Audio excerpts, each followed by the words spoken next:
10 years, one brand, and now the biggest stage of the regular season. Daniel Suarez is about to roll into Daytona with the most recognizable logo in the world plastered across his hood. And if you think this is just another sponsorship announcement, you're not paying attention. This is a decade-long relationship cashing in at exactly the right moment. Here's what just happened. Coca-Cola is stepping up as the primary sponsor on Daniel Suarez's number 7 Chevrolet, but only for one race, the Coke Zero Sugar 400. Daytona International Speedway, August 29th. That's the regular season finale.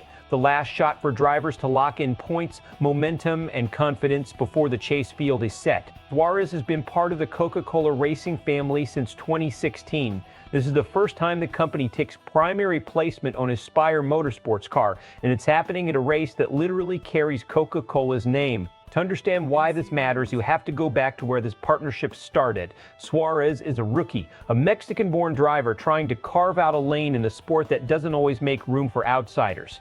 Coca-Cola takes a chance on him early, not when he's a star. Before that, fast forward to this year, Suarez wins the Coca-Cola 600 at Charlotte. That's not a small race.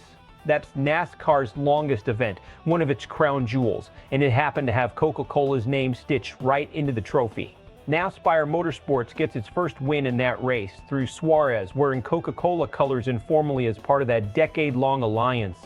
So when the company decides to go all in with primary sponsorship at Daytona, a race that also carries their branding, this isn't random marketing. This is a company rewarding loyalty and results at the exact moment the story writes itself.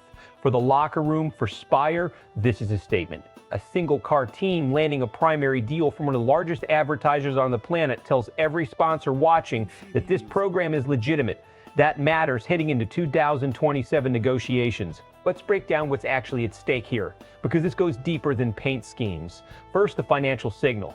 One-race primary deals from a brand at Coca-Cola's level aren't cheap, and they aren't given out casually. Companies protect their image ruthlessly. When Coca-Cola puts its logo across the entire hood for a nationally televised Cup Series race, they are betting that Suarez represents stability and upside. That's a vote of confidence from outside the garage, and those votes carry weight with other potential partners. Second, the performance angle.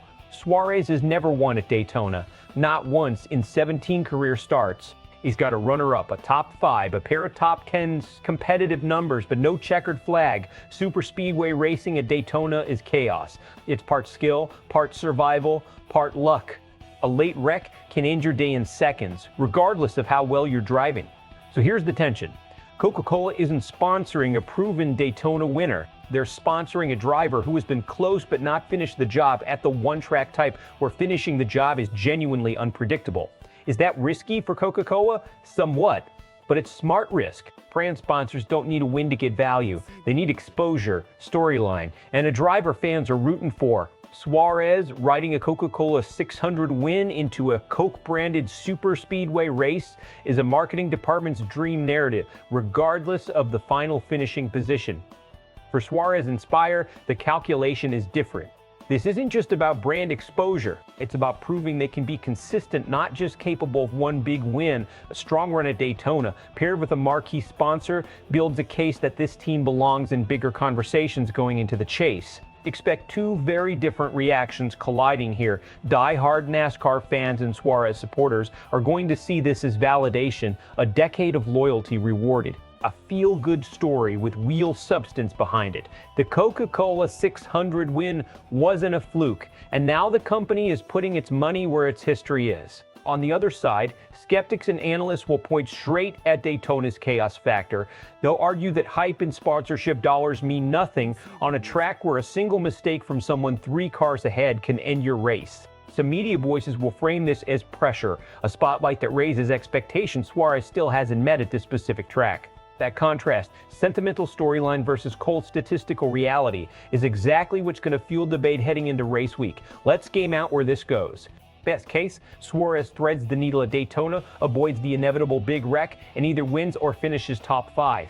If that happens, this becomes one of the defining storylines of NASCAR's 2026 season, a decade-long partnership, 2 Coca-Cola branded races, and a breakout year for both Suarez and Spire Motorsports heading into the chase with serious momentum. Worst case, Daytona chaos catches him early, like it has so many drivers before him. He limps home with a mid-pack or worse finish. It doesn't erase the sponsorship value. Coca-Cola still gets a full race of exposure, but it does reopen the conversation about whether Suarez can close out big moments consistently, or whether the Coca-Cola 600 was the exception rather than the new normal.